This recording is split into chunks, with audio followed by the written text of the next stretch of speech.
guys, welcome to the Everett Silver Show. We have exciting guests as we do every week, and so I want to thank you so much for tuning in, and I'm always bringing it to you, so thanks so much for staying in tune with us. Stay connected. You're watching the Everett Silver Show.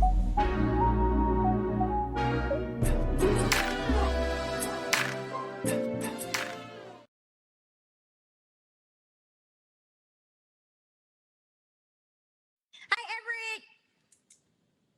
Lele, it's always a pleasure, girl. I love your energy. Thanks for doing the show. Thank you. Thank you for having me. Well, folks, I'm excited. Nickelodeon's That Girl Lele, and I have Lele with us, and we got to talk about this show because I tell you, this high energetic show, season 2, right, Lele? And so tell us about, more music, more, magical powers. Tell us what's going on about the show. Oh, yes. The series follows Lele, an avatar from a phone app, and Sadie, a girl who is struggling to make her mark in school and is in need of a best friend to talk to sometimes. And after Sadie wishes upon a star that her hype girl avatar Lele was real, she magically comes to life, and then the two friends learn that when they're together, they can accomplish anything. So it's featuring music, magical powers, friendship, drama, all that good stuff. Family, friends. Well, I got to tell you, Lele, where all this talent come from? I got to ask you because you're talking about a mega star hip hop protege. You've been spitting out, lyrics since 5. Tell us where this talent comes from. I do not know, actually. I don't know. I don't know where it comes from, but I love it. I love that it's influencing everybody all over the world. Well, listen, congratulations, you get the nominations for the NAACP Image Award, Outstanding Performance. But talk about your tenacity, and I've seen you actually from when the show started. You're starting to you're growing now into your element. Do you think it's Yeah. show even gets more fun as you do it? Yes, it does. Season 1, I was just trying to get into it. This was like my first big acting gig. It wasn't easy, but season 2, I feel a bit more free. I feel like my acting has gotten 10 times better. Our bond with everybody is better. It's just everything is great. Well, Layla, you got to know that your spirit is contagious. We all just fall in love with you. And then the last minute things, want to let everybody know that Girl Lele, season 2 is now airing Thursday, 7:30 p.m. here on Nickelodeon. But Lele, any last minute things you want to say? Because I'm telling you, what an inspiration you are to young girls as well. I just want to say that I love y'all and I thank y'all for the support. I do not know where I would be without y'all, and I love that I am able to be such a big to be on such a big platform, to be a positive influence for the boys and the girls, and I hope y'all have an amazing day. Thank you so much, Lele, guys. That Girl Lele. Make sure you catch it again Thursday, 7:30 p.m. Nickelodeon. That Girl Lele. All right, Lele. Bye bye. Well, guys, thanks so much for tuning into the Everett Silver Show. Stay tuned. Don't turn that dial because we got more exciting guests right here on the Everett Silver Show. Be back in a moment.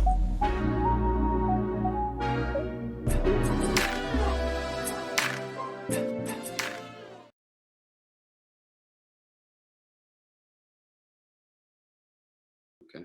Everett. Puma, Young Bay, thank you guys so much for doing the show today. Appreciate having you. Thank you, man. Thanks for having us. Well, listen, I'm excited about it. Well, guys, you got to know, man, I'm kind of a positive joker, man. But let's just start by talking about the success of the show. For one, I have the 2 stars, Black Ink Crew, New York baby, Puma and Young Babe, on the phone with me. And I tell you, when we talk about this, though, the success of the show, Black Ink Crew, just to start there, man, because you guys, Puma, have weathered some storms, right? Yes, we have, man. To be here in the 10th season, we've definitely been through our roller coaster ride of life, but we're here still. And I got to tell you, man, when you talk about just counting the morale, I mean, what the morale, how do you think the morale is now with what's going on? I mean, it's awkward, I'm going to say, and this is even though we've done 10 seasons, we thought we've seen it all. This is something brand new to us. So right. It's a little awkward, you know what I'm saying? So, we're dealing, you know what I mean? Every day is a new situation. Right, yeah. Young Bay, I know there's a word that jumped out at me. You trying to reconnect with yourself. Talk about that. I try to reconnect my what? With yourself. Yeah, What it's something I saw. It says you're trying to reconnect with yourself as a mother, as a woman, an artist. Talk about that perspective. did I say that? I'm just saying that's what she said. I'm sorry. Uh, that was great. Good answer. Hey, it sure is Puma. That's a good. Good answer. I like that answer.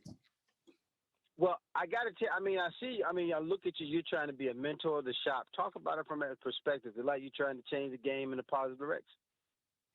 I mean, honestly, I wasn't trying to be no mentor because I'm always the person who's trying to learn all the time. Like I'm learning myself. That's how I feel about myself. I feel like if you're not learning every day, you dead. But since people want me to mentor them, yes, I tried, and you know, it's very different these days than when I was like trying to be a tattoo artist. But I'm trying to be up to date with this new stuff, with this new skills, the eye drawing with iPad and using this lottery machines and all this new stuff. I'm very old school. So me, I'm teaching them, but I'm learning from them at the same time. Now, young baby, did you see here how profound that was, man? You said you're not living. I mean, you're dead. I mean, that it's kind of profound. But let's just talk about this for just a moment. Puma, man, I got to tell you, I've been there and done that. But the 40s ain't that bad, is it? It's not too shabby. You know what I mean? It's not too bad. I'm still getting used to this ride too. You know what I'm saying? You know what I mean? The Well, car, I the know you're car talking. ain't moving as fast as it used to, but you know what I mean? We still here. I know how it is, man. Navigating, just being a successful entrepreneur, husband, father, man. What is it like when it pulls on you like that, though? Man, it can be stressful, you know what I'm saying? Right. But Yeah. the same Yeah. time, I try to have a positive outlook on it all because, it can always be worse, you know what I mean? And I try to make sure I live my life like that, you know what I mean? Like, as stressed as I am, it could always be worse. So it's all good. Well, I got to tell you, man, I've been loving the show. I've interviewed everybody on the show, everybody on the show, man. I mean, I've been part of fan for a while.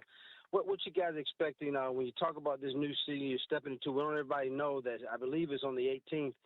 You guys are, premiering again, season 10, man. What do you expect, young baby, that you're looking for this season? I'm looking forward to. Come on, what am I looking forward to? Or your drama. That's what you're looking forward to. Yeah, All your drama. not just drama. Yeah, there's definitely very moments that I want to show, some moments that I don't want to show. A lot of like just like every other season. But I think this season is oof. You have to tune in. You have to tune in. You got to 2 minutes, but I see what you're going through, Puma. I see right now what you're going through, man, with young baby, man. She ain't gonna. It's always a fun ride with Bae. You know what I mean? Every day is a new experience. A little, it's like I'm not really, predictable. Yeah, I'm young Bae. very, very unpredictable. Very. Oh, man. My mom named me Young Bae. When she did that, she knew I was gonna live a normal life. Right. Right. My first name Young, okay, last name okay. Bae. Stop. Well, listen, guys. I'm telling you, what an awesome honor to have Puma Young Bae here on the show. The stars of, I'm telling you, the crew is back after some shocking news. I know servicing, but listen, they're kicking in. I look at the new promo, man. You guys look good heading out, and so much success to you on the show again. Everybody, it premieres again. I think October the 18th, guys. Tell them when to tune in. 8:00 VH1. Please tune in. It's the 10th season. It's gonna be juicy. There it is from my man Puma. Young Bae, thank you guys for doing the show. Appreciate having you. Thank you. All right, thanks for having us, man. All right, you're welcome. Bye-bye. More guests coming your way. Don't touch that dial. Be back in a moment.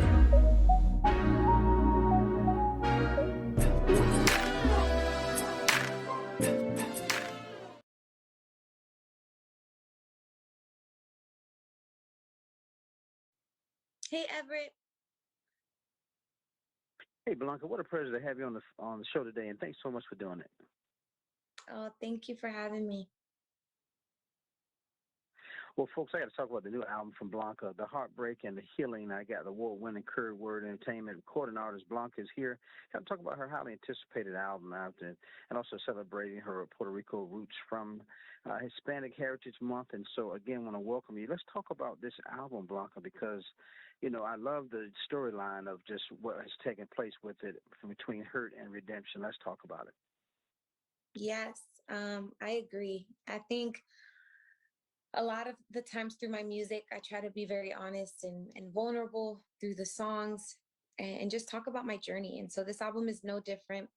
But the biggest thing that kept being highlighted for me was this juxtaposition, kind of this weird place of heartbreak and healing being in the same spot. Redemption, almost like pain but praise coming from the same place. And so I wanted to write about it. I wanted to talk about it. I wanted to connect people with this process of kind of awakening and this blossoming into God using the pain in your story to actually take you to the next level of where he wants to bring you in life. Yeah, because I was looking at it, and this is, I mean, awesome album. Now, I do know you have a diverse between whether it was fusion or pop or Latin, hip hop, and then I know a lot of your gospel roots is full of this. But talk about how people kind of run away from what they're actually going to, and you being forefront with it. Can you repeat that question one more time? That what people run from? Yeah, you know how people when you talk about redemption and going through, a lot of people don't like to Yes. talk about their issues or their problems. You're is that important to you to address it in your music? Yeah. I feel like I'm not gonna lie, I think for everyone there's a point in your story where you're like, I don't know that I want to talk about these things. It Right. feels so fresh and it's so hard. But then for me, I think it's the realization of like how necessary these conversations are, especially within Christian culture. Um, I think I grew up feeling like when I started going to church, like there had to be this level of perfectionism, this kind of front that you had to put up.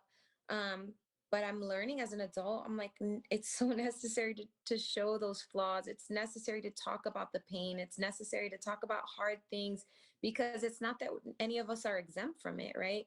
We're all walking through it. We're all going through it. And That's right. if I'm feeling alone in this process, I know that there's other people that are out there in the same place as me that feel alone because someone's not willing to kind of be vulnerable and share about their process. So that's my motivation. That encourages me so much. It makes me feel like there's purpose in my music and what I'm doing because I'm able to use my story um, to help encourage others. And then it feels like almost this beautiful thing for me of how God is using the pain that I've experienced and giving it purpose as well.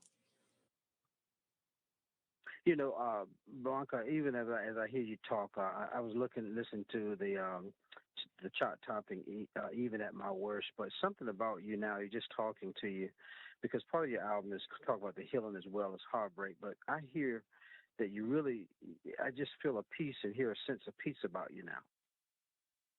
Yeah, I think um, I'm so grateful for the journey. There's a scripture, not to be like overly cheesy, but it's the things that have been speaking to my heart.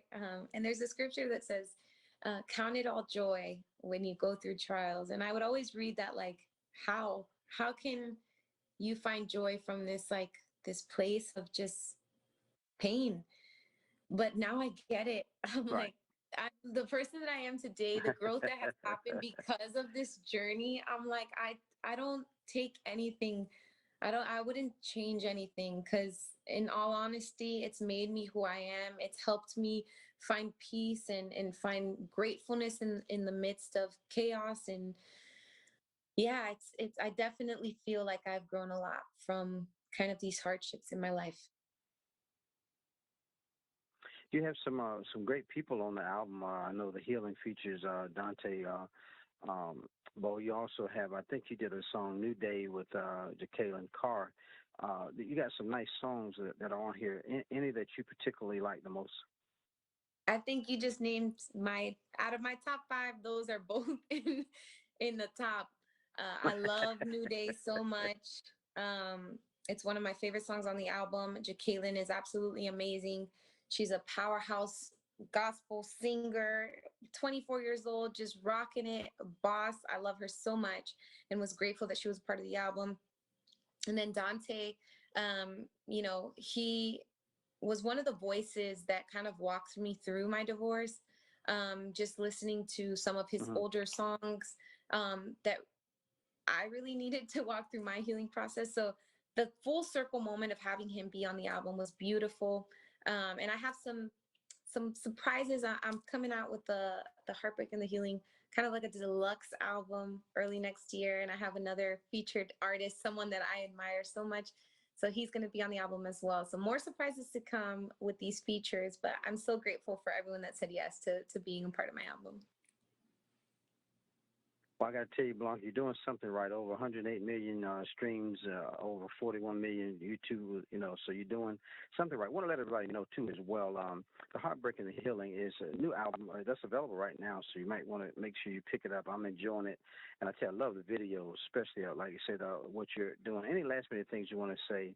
Now, is there, Blanca, any music that you might want to do from your maybe in Latin or something different up the road? Well, on this album, I did one song. It's called Mi Amor, and it's a bilingual song. So I did half of it in English, half of it in Spanish. I've done my first Spanish EP came out before this album came out, called Renovada, and incorporating my roots. I'm from Puerto Rico, and just kind of bringing in those roots and those parts of me that are also part of my story has been such a beautiful thing for me to do, and something that's fairly new for me to kind of embrace. And so make sure you check out all of it. Even if you don't speak Spanish, you can listen to some of the songs, and I think you would still highly enjoy them. But check them out on any digital platform: Spotify, Apple Music, Amazon Music. Like you said, you can see the videos on YouTube, and just connect with me. Let me know what you think of the new songs. Bonte, I love what you're doing. Beautiful person, guys, on the inside and outside. The wonderful Blanca. Make sure you cop the Heartbreak and the Healing. Make sure you get that album today. What a pleasure to have you today, Blanca. Appreciate you. Thank you so much. More guests coming your way. Don't touch that dial. I'll be back in a moment.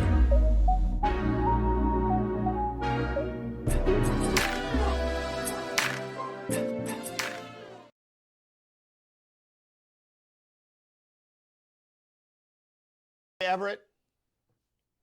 Tony, what a pleasure to have you through the show, sir. Thank you for doing it. What's good? What's good? Absolutely, man. Anytime. Well, I got to tell you, folks, the History Channel's The Proof Is Out There is back for season 2. And you got to talk about the world's most mysterious kind of, videos, photos, also audio recordings that are out there using the latest technology. Got to see some unexplained. Can we explain that, though? And so I have Emmy Award-winning journalist, also host of the series, Tony Harris.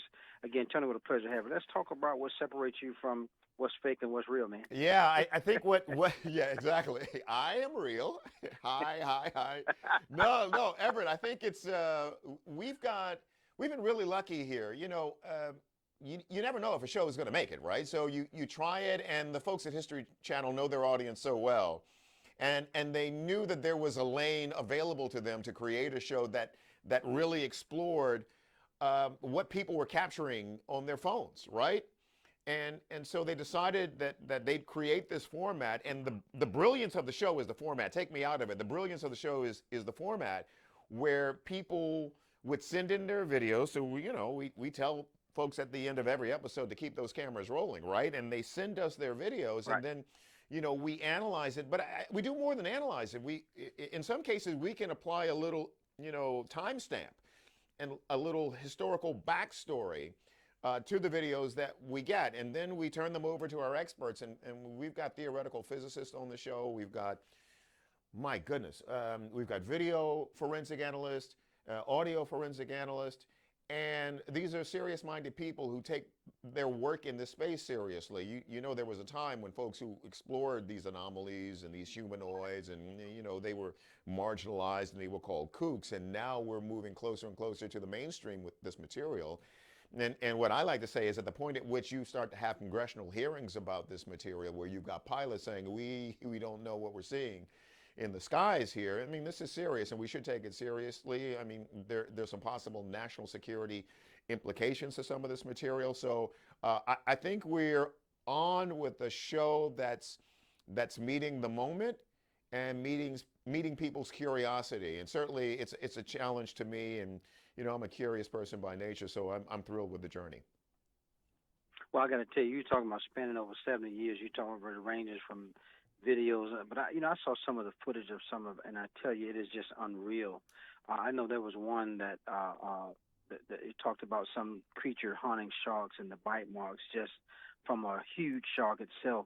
How ironic is it though that Tony, you've been doing this for quite some time, man. What caused your interest to be in a show like this? Well, so it goes back to interest and curiosity. I mean, you know, if you decide you're going to take this path, and it's the journalist's journey, right? If you're going to do this, you know, the best folks will tell you that it's their curiosity. They didn't really have a choice in the matter. It was their curiosity that led them down this path, and that's the way it's always been for me. So I've been really fortunate and really blessed that, you know, once I sort of set this as my goal, and this was going to be my journey in life, that I've been able to find interesting work. And you know, at my heart and at my core, I guess I'm a storyteller, right? And right.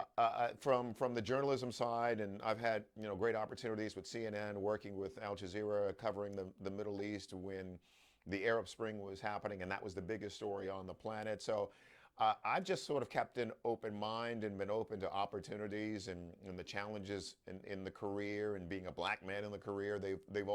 I've always sort of viewed it as an opportunity.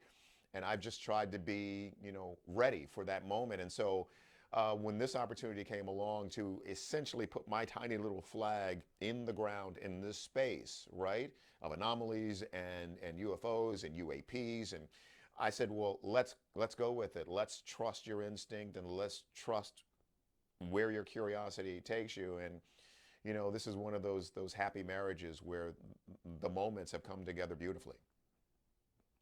And then lastly, Tony, you know, you've actually, to really just, I know you're going after the really truth further. You seek professional evaluation, Yeah. calling out hoax, highlighting some of the most incredible evidence. Yeah. Talk about how important that to you, that we can understand that from your standpoint. Well, we're trying to separate fact from fiction. Again, people are taking this really seriously now, and Right. this is not knucklehead stuff. So, you know, there are possibly some national security implications to what it is that our little show is looking at. And again, once we've got congressional hearings and experts in the national security space, and the Pentagon is looking at this, well, hey, hang on a second. So, you know, we continue to reach out to the smartest people in this field and talk to them about this. And, you know, people are creating elaborate hoaxes. And part of what we're here to do is to say this is nonsense. And we're here to give them a hard time for creating the nonsense, because it clouds the work of serious-minded people, and we need serious-minded people working in this space and helping us determine what is real and how we should think about it in our world.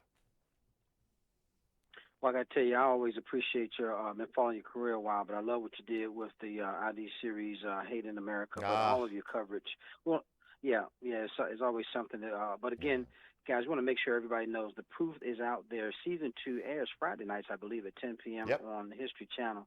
And then any last-minute things, Tony, would you like to say? Because what a privilege to have you. Well, I would love for folks, if, you know, look, grab your cameras. If you see anything that you'd love for us to investigate, send it along. info@theproofisouthere.tv. And we've got a really great team. We've added people for the second season just because we've got an embarrassment of riches in terms of videos.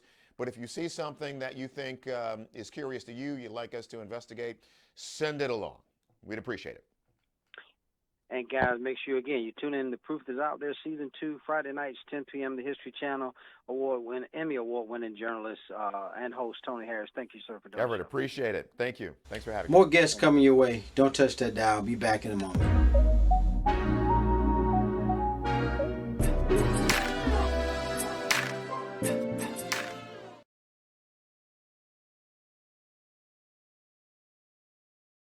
Hey, Justin. Hi. Man, thanks so much for doing the show. What a pleasure to have you. Oh, thank you for having me.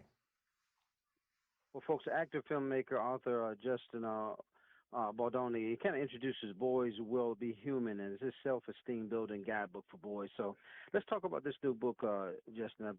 What do we got going here, man?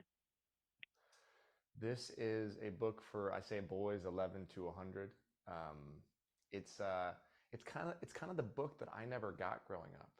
You know, when I was 11, 12, 14, when I was, introduced to porn for the first time, sex, when my body was changing, I didn't have anybody to talk to about these things.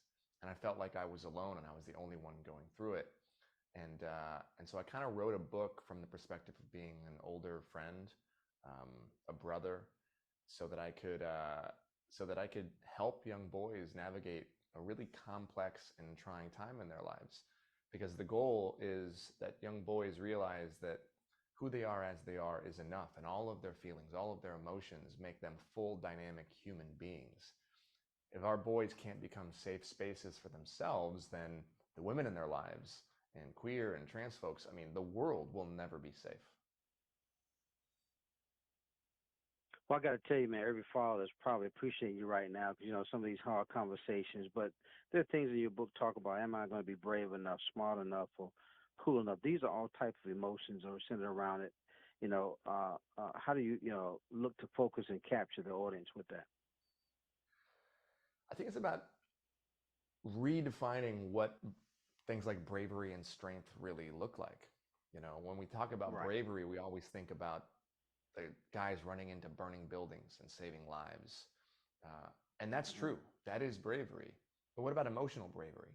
What about being a young boy and hanging out with other boys and hearing them talk about a girl in a really derogatory way, or sexualize them, or watching another boy bully somebody else or a disabled kid, or pick on somebody?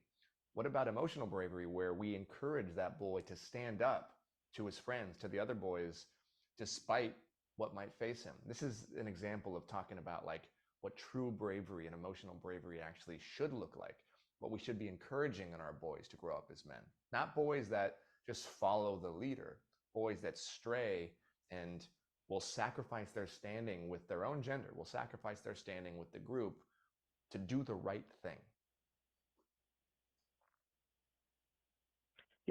Justin, something really stuck out of me, hit me really well. It says, Boys Will Be Human isn't about learning rules of the boys' club. It's about unlearning them. How powerful a statement is that? I mean, it's true. I mean, what has Yeah. the boys club ever helped us do? Right. It's a power dynamic. I think if anything, it's caused us a lot of pain. The allegiance that we have to other men just because we're other men is an extremely harmful thing. We're only half the population, and yet we make choices every single day that align with just other men at the expense of our morality and our values. And that's not what being a man is about. So for me, it's about unlearning that stuff and recognizing that we have to embrace all of the parts of us that make us human, the feminine parts of us, our emotions, our sensitivity, our vulnerability. These are important things. And hopefully over time, our young boys can grow up and learn how to be safe spaces for themselves. Man, I got to applaud you because, just taking the time. I don't know how you find it because I remember you as an actor on the series, CW series, I think it is, Jane the Virgin. But how do you find time? And then why was this so close to your heart to get it out? I know you wanted to share some of your personal journeys to masculinity. Well, first of all, I got a quote on my arm. It says, "Where there is love, nothing is too much trouble, and there's always time." And it's a Baha'i quote. And look, man, I believe that our lives are meant to be used as tools of service. And for me, look, I think that if you look at all of the problems in the world, a lot of them result from these.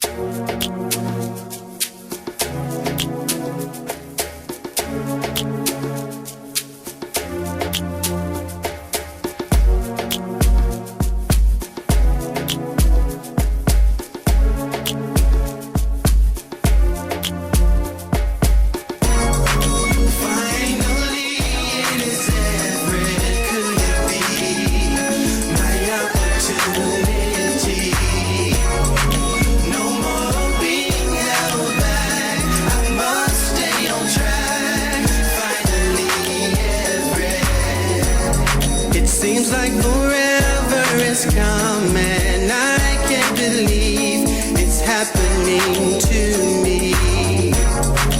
Wanting to sing it a song.